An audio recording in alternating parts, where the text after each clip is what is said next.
আসসালামু আলাইকুম রাহমাতুল্লাহ। স্বাগতম তোমাদের সবাইকে আজকের এই ভিডিওটাতে। আজকে আমি তোমাদেরকে মূলত সিলেট ইঞ্জিনিয়ারিং কলেজের সম্পূর্ণ ভর্তি পদ্ধতি নিয়ে আলোচনা করব। এবং এখানে তুমি পরীক্ষায় বসতে গেলে কি ধরনের রিকোয়ারমেন্ট ফুলফিল করতে হবে, জিপিএ এর হিসাবটা কেমন, মান বন্টনটা কেমন, এবং তুমি এই জায়গাটাতে একটা সিট কনফার্ম করতে চাইলে কিভাবে তুমি প্রস্তুতি নিবা, প্রত্যেকটা জিনিস নিয়ে আলোচনা করার চেষ্টা করব। ওকে, সো লেটস স্টার্ট। প্রথমে আমি বলে নেই, সিলেট ইঞ্জিনিয়ারিং কলেজ হচ্ছে সাস্টের একটা অ্যাফিলিয়েটেড কলেজ, অর্থাৎ এখানকার সার্টিফিকেট বলো, কার্যক্রম বলো সাস থেকে নিয়ন্ত্রিত হয়। তোমরা অনেকেই হয়তো বা এটা জানো। ওকে, সার্টিফিকেটের ভ্যালুয়েশনটা কেমন, এখানের সার্টিফিকেটটা নিয়ে তুমি চাকরি বাকরিতে সমস্যায় পড়বা কিনা, কিংবা স্টাডি অ্যাব্রোড করতে গেলে কোনো প্রবলেম ফেস করবা কিনা, প্রত্যেকটা জিনিস নিয়ে আলোচনা করব। প্রথমে আমরা একটু রিকোয়ারমেন্ট গুলো দেখে নিই। তো একটু খেয়াল করো, এখানে একটু তোমার এই ডেট গুলার দিকে একটু ভালো মতো তোমার নজর দিতে হবে। 1-3-2026 থেকে 7-4-2026 পর্যন্ত হচ্ছে তোমাদের অনলাইনে আবেদন করা যাবে। কোথায়? এই যে একটা ওয়েবসাইট দেওয়া আছে www.sec.ac.bd.com, এখান থেকে কিন্তু তুমি খুব ভালো মতো অ্যাপ্লাই করতে পারবা। ভাইয়া এখানে সাবজেক্ট গুলা আসলে কোনগুলো? সাবজেক্ট হচ্ছে এখানে মূলত তিনটা সাবজেক্ট অফার করা হয়ে থাকে। একটা হচ্ছে সিএসসি সিভিল, তারপর হচ্ছে ট্রিপলি। এবং এই জায়গাটাতে আমি একটু তোমাদেরকে একটু অ্যাড করতে চাই। দেখো, ট্রিপলি অনেক সময় বলা হয় সাস্টের ও ট্রিপলি ডিপার্টমেন্ট থেকে এটা একটু বেশি সমৃদ্ধ। এখানে নাকি ল্যাব ফেসিলিটিস অনেক ভালো সাস্টের থেকেও। আমি এটা শুনছি, অনেকে আমাকে বলছে, যেহেতু অনেক মানুষ বলছে, আমি ভিতরকার খবর জানি না, বাট বলতেছে যেহেতু অবশ্যই কিছু না কিছু আছে, তাই না? আচ্ছা, ওকে। তারপর দেখো এখানে সিট সংখ্যা হচ্ছে প্রত্যেকটাতে হচ্ছে 60টা করে। এডিশনালি এখানে মুক্তিযুদ্ধ, তারপর মানে কোটা টাইপের কিছু হচ্ছে আরো অ্যাড হয়ে টোটাল হচ্ছে 189টা সিট। ঠিক আছে, অর্থাৎ 180টা আর বাকিটা হচ্ছে কোটা দিয়ে আরো হচ্ছে 9টা। সো টোটাল হচ্ছে 189টা। এই হচ্ছে সিটের যেই ভেরিয়েশনটা। ওকে, আচ্ছা একটু নিচে যাই চলো।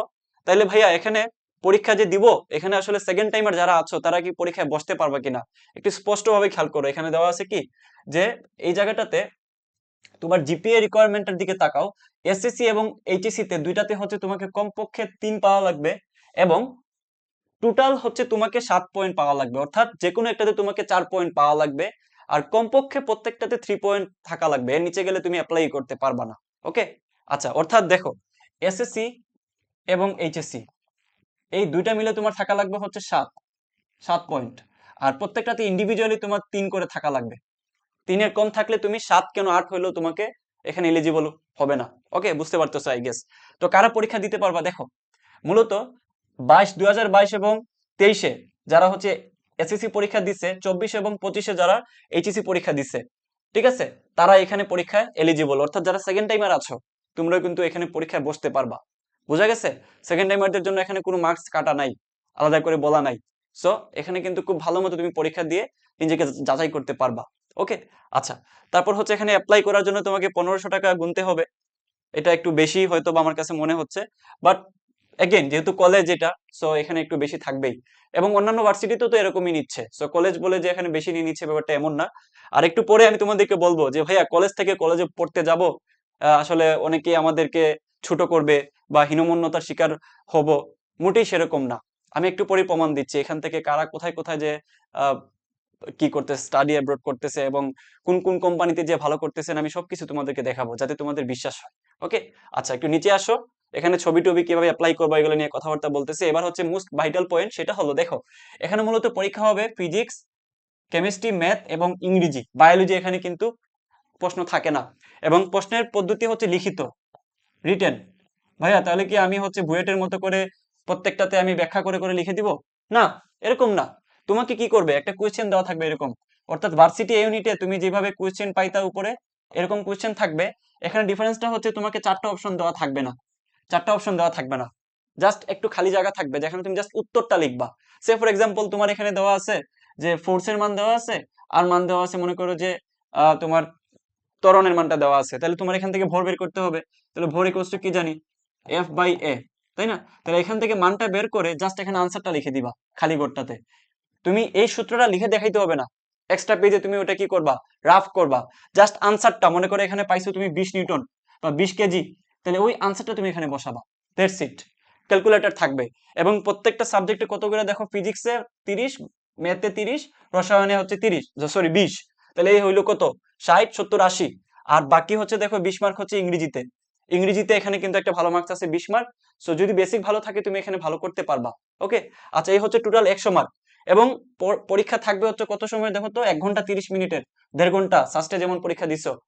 এখানে ক্যালকুলেটর এলাও থাকবে, এই যে একটা লিস্ট দিয়ে দিবে ওয়েবসাইটে প্রদত্ত লিস্ট, মডেলের ক্যালকুলেটর ব্যতীত নিষিদ্ধ বাকি মডেলগুলো। সো তুমি এখানে একটা লিস্ট দেওয়া থাকবে, ওই লিস্ট অনুযায়ী তুমি ক্যালকুলেটর নিতে পারবা, ঠিক আছে। এবং এখানে যে 100 মার্কটা আছে, এই 100 মার্কটাকে তারা কনভার্ট করবে কততে, 80 মার্কসে, 80 মার্কসে। এবং এখানটাতে এসএসসি এবং এইচএসসি ভালো করে বুঝো, প্রত্যেকটাতে 2 করে গুণ করবে, করে এখান থেকে 20 মার্ক, ওই 20 মার্ক হচ্ছে এখানে যোগ করবে, তাহলে টোটাল হচ্ছে 80 প্লাস 20, এই হচ্ছে তোমার টোটাল 100তে মেধা তালিকা করা হবে। বুঝতে পারতেছো তো? এখানের যে 100 মার্ক, এটাকে কনভার্ট করা হবে 80 মার্কসে, দেন জিপিএ থেকে 20 মার্ক আসবে, প্রত্যেকটার সাথে 2 করে গুণ করবা, তো 20 মার্ক যুক্ত হলে টোটাল 100 মার্ক। বুঝতে বুঝতে পারতেছো? এই হচ্ছে তোমার মানবন্টন এবং পরীক্ষার পদ্ধতি। তো আশা করি এখানে যা যা আছে সবই তোমাদেরকে বুঝাই ফেলছি, এবং বাদ বাকি হচ্ছে তুমি সমস্যা হলে এই যে এই সকল নাম্বারে তুমি যোগাযোগ করতে পারো। এখন আসা হচ্ছে প্রস্তুতি প্রণালী নিয়ে। তো খেয়াল করো, প্রস্তুতি প্রণালীর ক্ষেত্রে আমি তোমাকে বারবারই বলবো, আগের বারও বলছি, এবং আমার সিলেট ইঞ্জিনিয়ারিং কলেজের বেশ কিছু স্টুডেন্ট আমাদের এখানে পড়াশোনা করে প্রত্যেক বছর এবং চান্স পায়। সো আমি তোমাকে বলবো, জাস্ট তুমি আমাদের ভার্সিটি ইউনিটের যে কোর্সটা আছে, ওইটা থেকে তুমি জাস্ট 40টা ক্লাস করো, এক্সাম দাও রেগুলার, এবং তুমি খুব ভালো মতো যদি এই জায়গাটাতে জাস্ট তুমি অপশন ছাড়া যদি তুমি পড়াশোনা করে যাইতে পারো। দেখো, ভার্সিটি ইউনিটে তুমি কি পড়ছিলা, 4টাতে তুমি যে কোনো একটা দাগায় দিছো, জাস্ট এখানে তুমি অপশনগুলো তুমি জাস্ট লিখে লিখে প্র্যাকটিস করবা। তফাৎটা হচ্ছে জাস্ট এইটা। সো এভাবে করে পড়লে কিন্তু তোমার এখানে চান্স নিশ্চিত, খুব আহামরি কঠিন এখানে আসে না। ক্যালকুলেটরও দিয়ে দেয়, আবার তোমার যদি একটু পড়াশোনা জানা থাকে তুমি পারবা। সো টেনশনের কোনো কারণ নাই। তুমি মাত্র 400 টাকা দিয়ে তুমি এখান থেকে আমাদের কোর্সটা পারচেস করতে পারো। এই যে এখানে সবগুলো ডিটেলস দেওয়া আছে, এই নাম্বারটাতে যোগাযোগ করে ভর্তি হয়ে যাও। আমাদের যে জিএসটির জন্য যে কোর্সটা আছে, ওইটা নিলেই তোমার হয়ে যাবে, আলাদা করে প্রস্তুতি নেওয়া লাগবে না। এখানে সিলেট ইঞ্জিনিয়ারিং কলেজের বেশ কিছু স্টুডেন্ট অলরেডি ভর্তি আছে, তুমিও ভর্তি পারো। যারা অলরেডি ভর্তি আছে তারা তো আর নেওয়া লাগবে না, যারা ভর্তি নাই তারা এখান থেকে এই কোর্সটা নিয়ে খুব ভালো মতো প্রস্তুতি নিতে পারো। এবার আসো হচ্ছে ভাইয়া, যে সিলেট ইঞ্জিনিয়ারিং কলেজ তো এটা একটা কলেজ, তাহলে আমি ভার্সিটি রেখে কলেজে যাব, আমাকে বাসায় কি বলবে, বন্ধু বান্ধবরা কি মনে করবে? দেখো ভাইয়া, সিলেট ইঞ্জিনিয়ারিং কলেজে যদি তোমার এইটা মাথা থাকে, ভাই আমি ইঞ্জিনিয়ারিং পড়বো, আমি অন্যান্য ইউনিভার্সিটিতে বাংলা ইংলিশ পাইছি কিংবা অন্য একটা সাবজেক্ট পাইছি যেটা আমার ইচ্ছার বিরুদ্ধে, ওইটা থেকে বেটার হবে তুমি সিলেট ইঞ্জিনিয়ারিং কলেজের যে কোনো একটা ইঞ্জিনিয়ারিং সাবজেক্ট নিয়ে পড়া।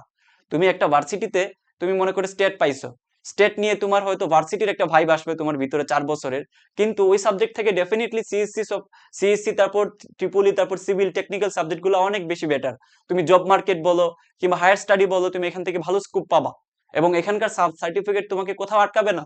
স্টাডি অ্যাব্রোডের ক্ষেত্রে আসলে দেখে না যে কোনটা থেকে তুমি আসলে পড়াশোনা করছো। এখানে সিলেট ইঞ্জিনিয়ারিং কলেজ লেখা থাকবে না, জাস্ট ওই জায়গাটাতে তোমার হলের অ্যালটমেন্টের জায়গা লেখা থাকবে সিলেট ইঞ্জিনিয়ারিং কলেজ, বাট সার্টিফিকেটটা প্রদান করবে সাস্টে।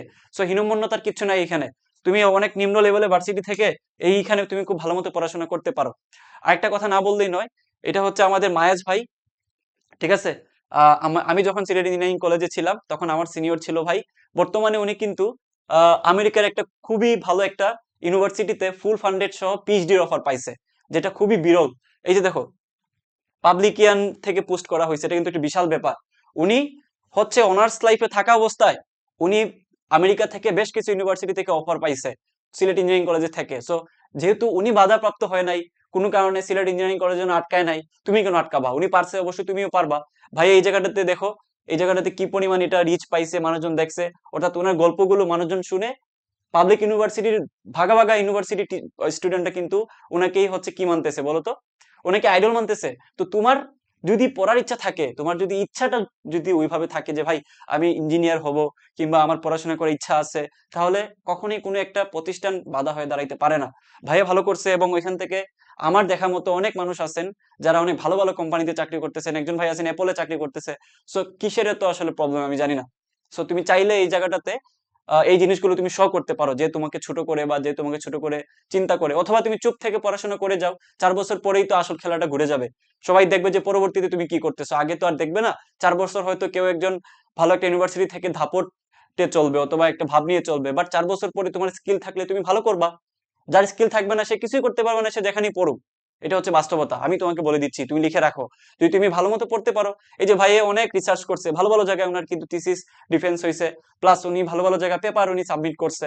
দ্যাটস ওয়াই উনাকে কিন্তু অনার্স লেভেলে থাকা অবস্থায় ওনাকে অফার দিয়ে দিছে, তাও direct PhD. Which is very rare, বাংলাদেশে কিন্তু খুবই কম হয় এটা। বুয়েট থেকে মাঝে মধ্যে একজন দুজন যায় এভাবে, বাট ভাই গেছে, তুমিও পারবা, চেষ্টা করে যাও। আর এবং প্রশ্নের ধরন, অনেকে বলবা যে ভাইয়া সিভিল ইঞ্জিনিয়ারিং কলেজের প্রশ্নর যে প্রিভিয়াস এর যে আইডিয়াটা একটু থাকতো তাহলে ভালো হইতো। তো তোমাকে আমি একটা ডেসক্রিপশনে লিংক দিয়ে দিব, আমার যেই এই ভিডিওটা যেখানে আপলোড হবে ইউটিউবে, ডেসক্রিপশনে লিংক দেওয়া থাকবে। ওই লিংকে ক্লিক করে তুমি বিগত বছরের কোয়েশ্চেন পেয়ে যাবা, আমি তোমাকে অ্যালট করে দিয়ে দিব। সো একটু চেক করে নিও। আর আমার কাছ থেকে তুমি কি চাচ্ছ ওইটা একটু কমেন্ট করে জানাও, আশা করি আমি তোমাকে হেল্প করতে পারবো। সো আজকে এই পর্যন্তই। সবাই ভালো থাকো, সুস্থ থাকো।